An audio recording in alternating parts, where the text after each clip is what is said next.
انا ندى اللواتي.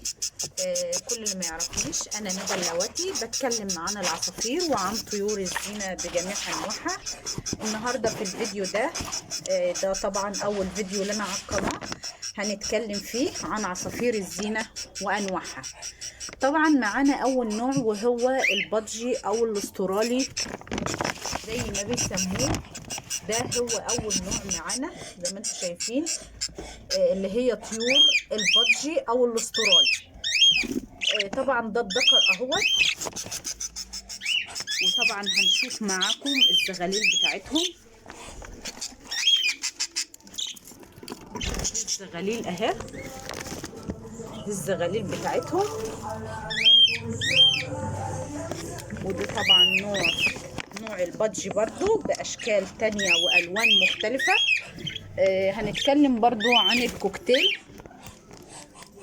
دي نوع من الكوكتيل، لان هو له انواع كتيرة، فهو ده نوع منه اللي هو الكوكتيل اللون الرمادي او الرصاصي. معانا طبعا الكوكتيل الابيض او الكوكتيل اللاتيني زي ما انتم شايفين اهو، كوكتيل لاتيني عين حمراء مع ذكر رمادي. طبعا هنتكلم عن كل حاجة بالتفصيل. ده طبعا زغلول من الزغاليل بتاعتهم زي ما انتم شايفين. يمكن شايفين اللون اهوت، اللون العين احمر يمكن باين خالص. طبعا دي نوعية تانية من الكوكتيل. طبعا هنتكلم عن الفلل. دي انواع الفلل زي ما انتم شايفين اهوت.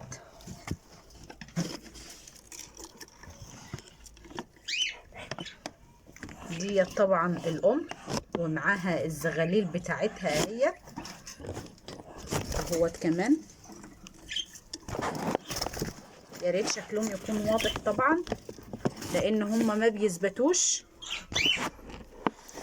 طبعا ده نوع اسمه نوع فلل، هو من نوع البادجي، بس طبعا بيبقى ليه طبعا فله او زي رسمه الفله كده على كتافه اهوت. يا ريت يكون باين اهوت.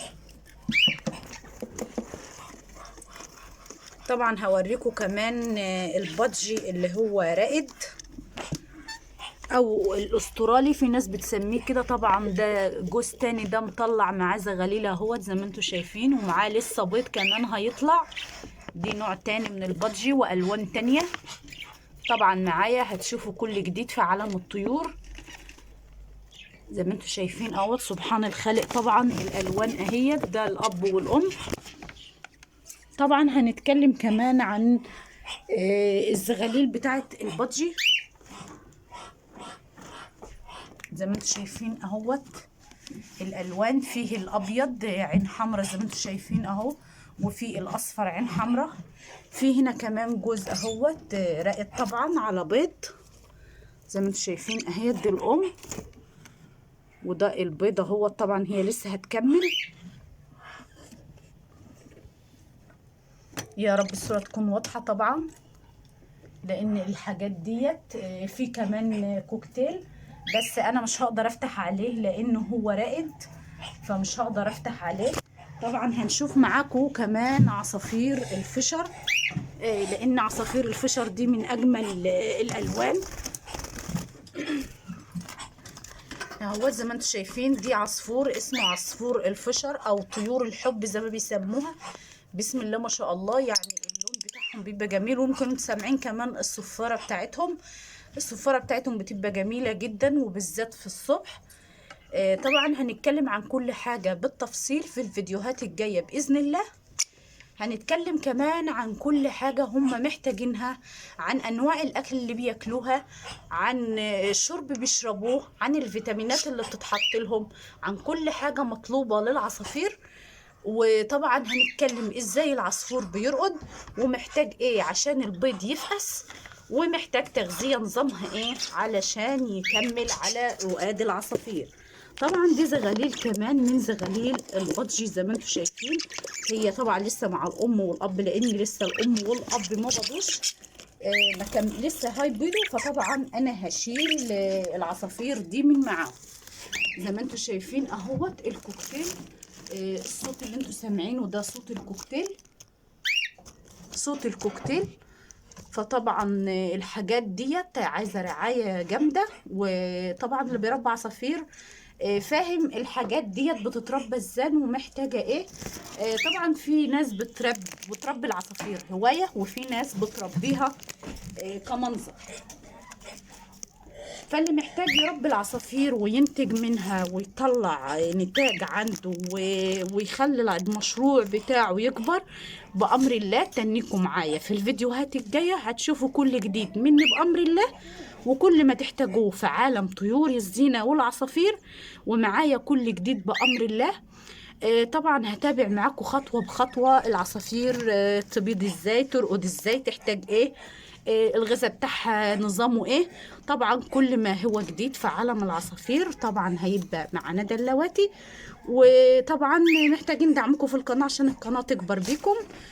وطبعا عايزين لايك وسبسكرايب وشيروا الفيديو على قد ما تقدروا عشان يوصل لكل الناس، عشان الناس تستفاد. لان في ناس بتحتاج في المواضيع دي معلومات كتير، وفي ناس ما بتوصلهاش بالمعلومة الصح. معايا هتشوف كل حاجة صح معايا بأمر الله. وكل ما تحتاجوا اي حاجة اكتبوها لي في التعليقات وهرد عليكم بأمر الله. طبعا دي صفحتنا على اليوتيوب، في كمان التيك توك وفي التويتر وفي صفحة الفيس وفي الانستجرام. طبعا كل الحاجات ديت معانا طبعا. والحاجات دي مهمة جدا بالنسبة للي بيهتم بالعصافير ومشروع العصافير اللي هو يكبر عنده ويزيد الانتاج عنده. لان الحاجات ديت محتاجة رعاية خاصة لكل انواع العصافير بكامل انواعها. طبعا اللي محتاج مثلا هيعرف الذكر من الانثى ازاي، طبعا هعرفه يعرف ازاي. وطبعا هيبقى معانا فيديوهات على اعلى مستوى عن طيور الزينة واللي مفروض نعمله ايه، ويجب علينا ان احنا نحط لهم ايه وهم بايضين وهم مطلعين. فطبعا بامر الله كل ما هو جديد معانا بامر الله.